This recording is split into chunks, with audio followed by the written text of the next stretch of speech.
There is probably no more influential thinker in the study of UFOs than the French astronomer and computer scientist Jacques Valle.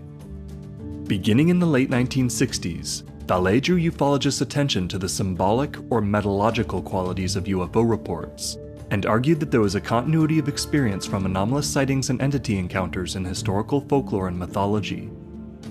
For pioneering the first alternatives to the extraterrestrial explanation for UFOs, Valle has earned a reputation as the grandfather of the new ufology, and he's forced ufologists and anomalists of all persuasions to revisit old assumptions about UFOs and what it is they're doing here.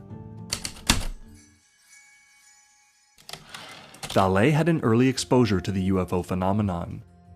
In 1955, during a wave of sightings in France that started the previous year, a 16-year-old Valle and his mother saw a disc with a half dome on top, hovering half a kilometer away from his home in Pontoise.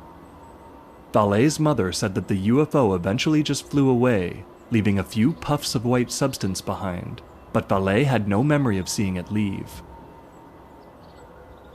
A few years later in 1958, while doing his undergraduate in mathematics, Valle sent a letter to the prominent French ufologist, Aimé Michel, beginning a lifelong correspondence and partnership. Valle then completed the equivalent of a Master of Science in Astrophysics in 1961. While working on staff at the Artificial Satellite Service of the Paris Observatory later that year, Valle learned that his team had tracked the movement of a bright, unknown object orbiting the Earth in retrograde. However, when the team's superior came in to see the evidence, he immediately had the telex tape destroyed. Naturally, this experience convinced Valle that astronomers and other scientists were not always so honest about the data they collected on UFOs. Soon after, in 1962, Valle moved to Evanston, Illinois to begin a PhD in computer science at Northwestern University. There he met Dr. Joseph Allen Hynek, scientific consultant to Project Blue Book, the UFO investigation group of the US Air Force. Together with an informal network of scientists and social scientists, Hynek and Valle shared their UFO research and discussed possible explanations for the data. This group, which included American hypnotherapist Leo Sprinkle and French astrophysicist Claude Poher, called themselves the Invisible College after a network of natural philosophers in the 17th century. Valle published 2 books on UFOs in this period, Anatomy of a Phenomenon in 1965, and A Challenge to Science in 1966, both of which advocated the popular extraterrestrial hypothesis for UFOs, or the ETH. These books brought a level of scientific rigor to ufology at a time when it was dominated by the sensationalized pulp style of Donald Keyhoe and Frank Edwards, and they earned the still young Valle a reputation as a leading authority on the UFO phenomenon. In the fall of 1966, both Valle and Hynek were invited to consult on the recently established scientific study of unidentified flying objects at the University of Colorado, Boulder. Both had wanted to join the study's team, but were barred for their public advocacy of UFO research. They were thus powerless to stop project leaders Edward Condon and Robert Lowe from narrowing the study in such a way as to completely disregard the bulk of Blue Book's cases. The final report, commonly referred to as the Condon Report, was published in 1968 and discouraged further research into UFOs, concluding that such research would be of no benefit to science or national defense. After the report met with near unanimous praise from leading scientists and media figures, Valle returned to France in disgust and temporarily retreated from the scientific community. After years of speaking with UFO witnesses, and many discussions with the Invisible College of UFO scientists, Valle began to feel that the extraterrestrial hypothesis, or the idea that UFOs were operated by extraterrestrial beings, was too simplistic to account for the great variety of UFO reports and the incredible experiences of witnesses. In particular, Valle was puzzled by the fact that many UFO sightings coincided with other paranormal phenomena, such as apparitional experiences and poltergeist activity. He was also puzzled by the fact that many cases involved highly implausible scenarios, with specific elements that could hardly be expected of intelligent interstellar travelers with superior technologies. For example, in an interview in 1975, Valle remarked upon the large number of cases in which witnesses encountered UFOs in the middle of the road, apparently under repair by their alien crew, or with the crew nearby, engaged in something else. He pointed out that it made no sense for intelligent beings to land in the middle of a roadway when they could have easily landed out of sight, and wondered instead if these scenes were contrived only to present their witnesses with certain images. Inspired by Carl Jung's seminal 1958 essay on UFOs as modern-day myth, Valle wondered if UFO and entity encounters might be representations of things beyond their physical forms, and might communicate things on an abstract, symbolic level, rather than on a strictly literal one. He searched the historical record for stories of aerial wonders and supernatural beings, and found a number of common themes with modern UFO reports. In his next book, 1969's Passport to Magonia, Valle presented a selection of historical sightings of aerial wonders and entity encounters, and compared them to modern UFO reports, proposing that the UFO phenomenon began hundreds, if not thousands of years before Kenneth Arnold's famous sighting in 1947. Magonia was one of the first UFO books to feature the reference in a treatise by the French bishop Agobard to flying ships from a sky realm called Magonia, from which Valle got his title. It was also among the first to tell of the mystery airship sightings of 1896 and 7, and the medieval story of a flying ship dropping anchor over the British Isles, as told by Gervais of Tilbury. Ancient, medieval, and modern sightings differed only in the technologies described by the witnesses, although many sightings of lights in the sky are nearly identical across all eras. Valle found that not only did most stories involve similar flying craft, they also involved similar entities, or ufonauts. Valle noted the similarities between medieval European stories of fairies, lutins, and kobolds, for example, and the short alien beings seen by abductees and other 20th century UFO witnesses. He also explored tales of similar entity encounters in European myth and Judeo-Christian demonology. All of these entities were known to occasionally abduct their witnesses and leave them with symptoms of paralysis, fatigue, disorientation, and amnesia. Those who accepted these beings' invitations were frequently taken to other worlds, or else reported missing periods of time that they could not consciously account for. To explain these otherworldly visitors, Valle proposed the existence of a technologically mediated extra-dimensional intelligence that has operated throughout human history, masquerading as creatures of myth and legend in the witnesses' cultures.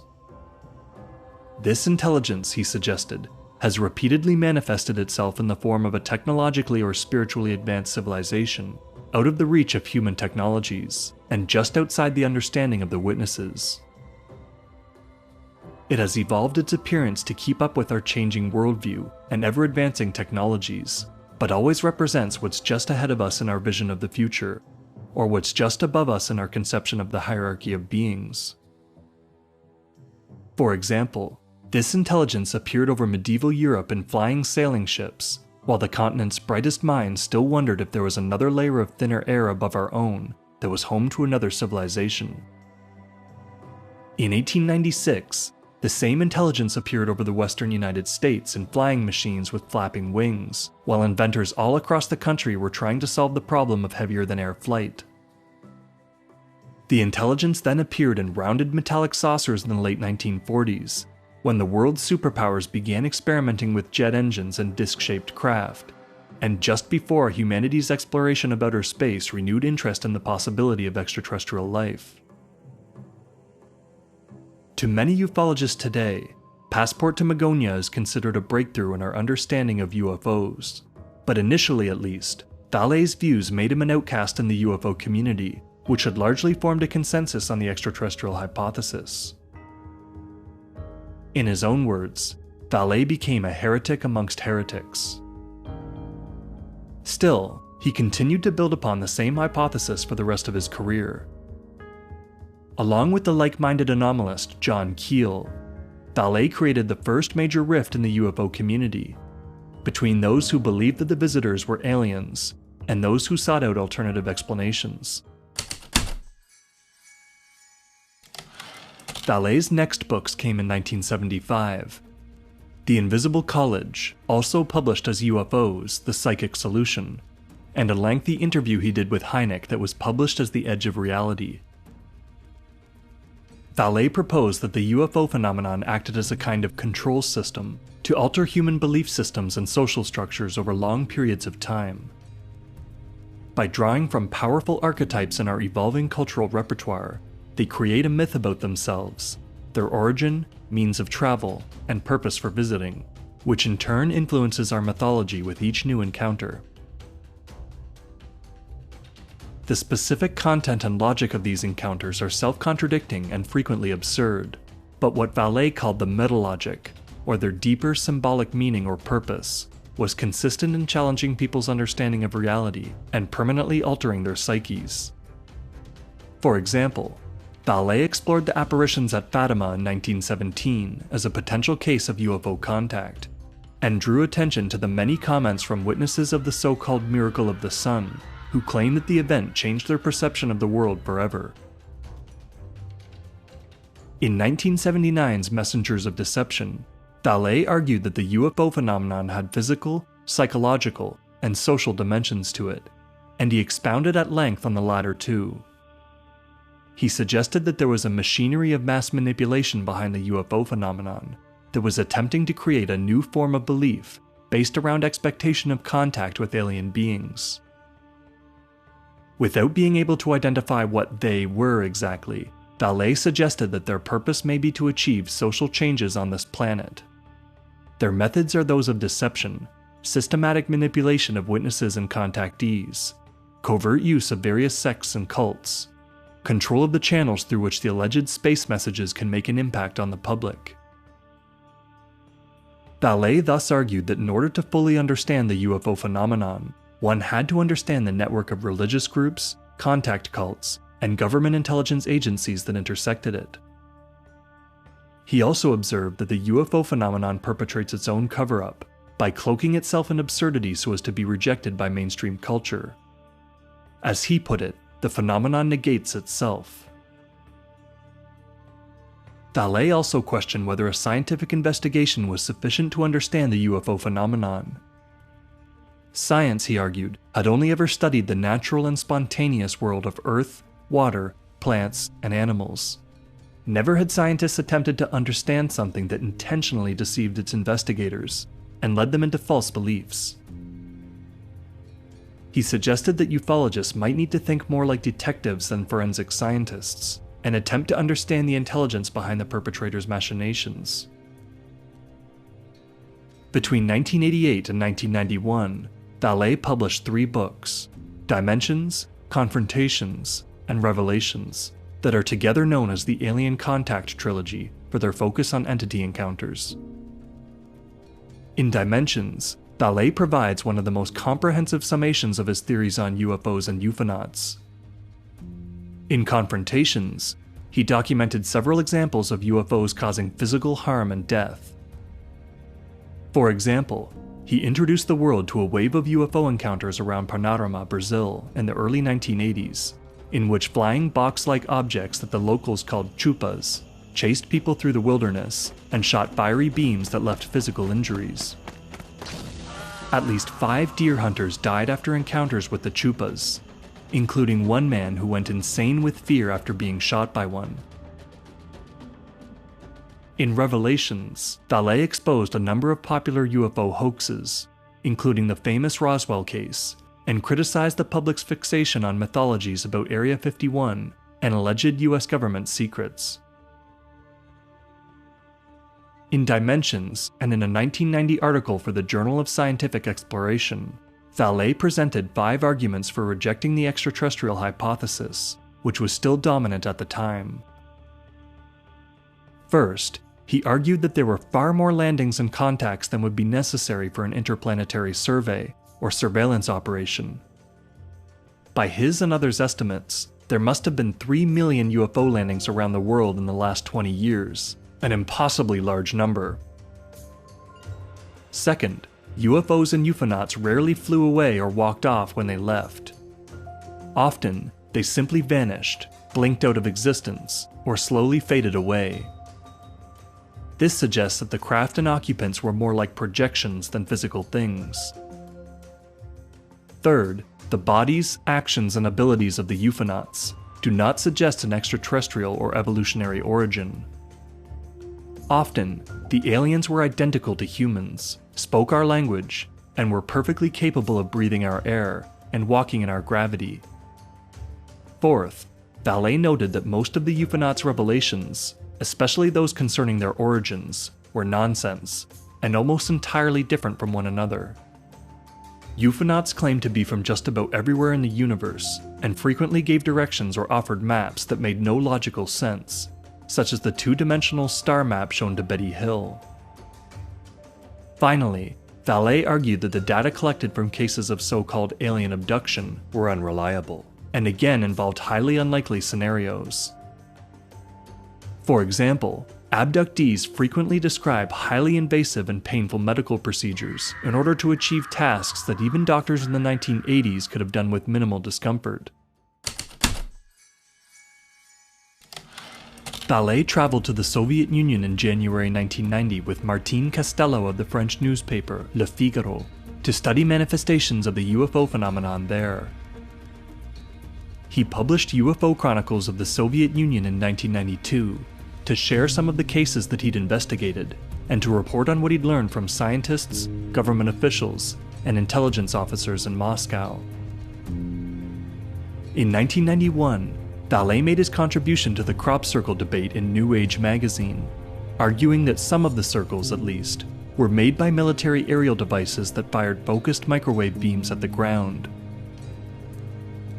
In the spring of 2010, Valle also published a series of articles on boingboing.net building on this hypothesis.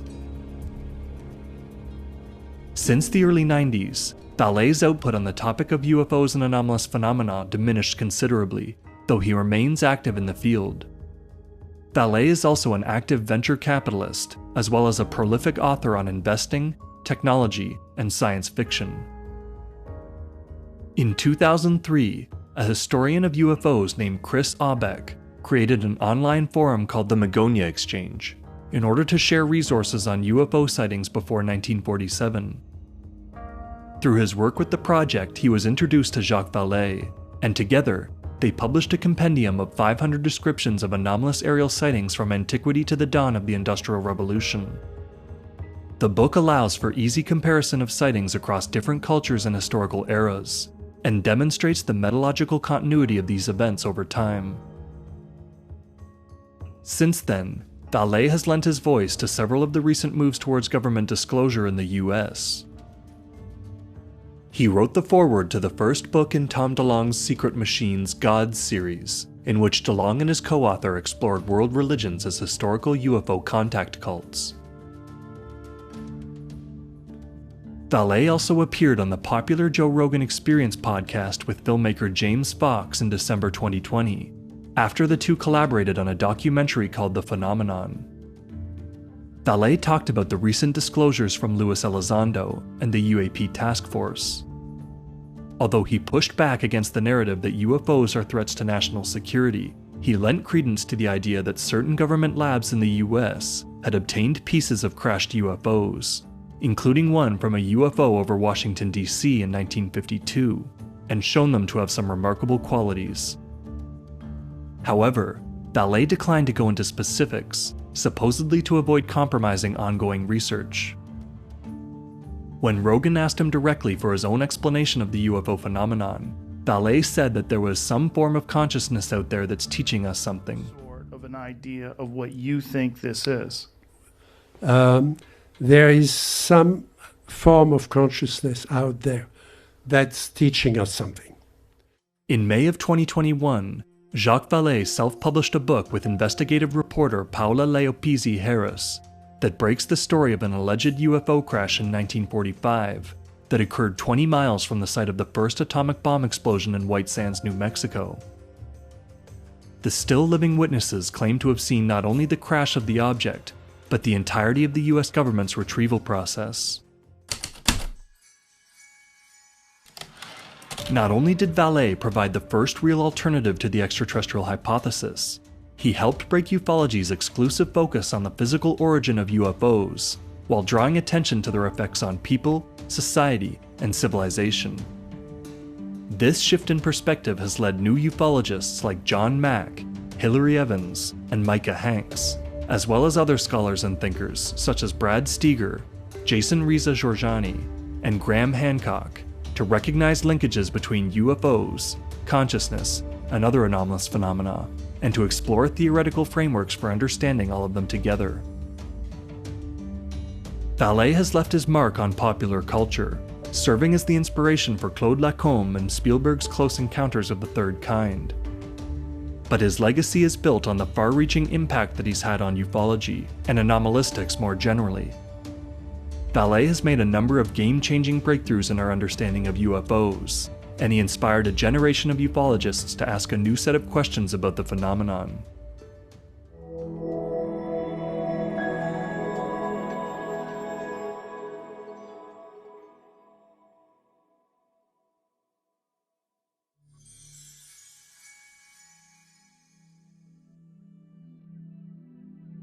If you like the music in this video, you can hear it and much more from our composer, Josh Chamberlain, on his SoundCloud page. Check it out. Think Anomalous is created by Jason Charbonneau. Music by Josh Chamberlain.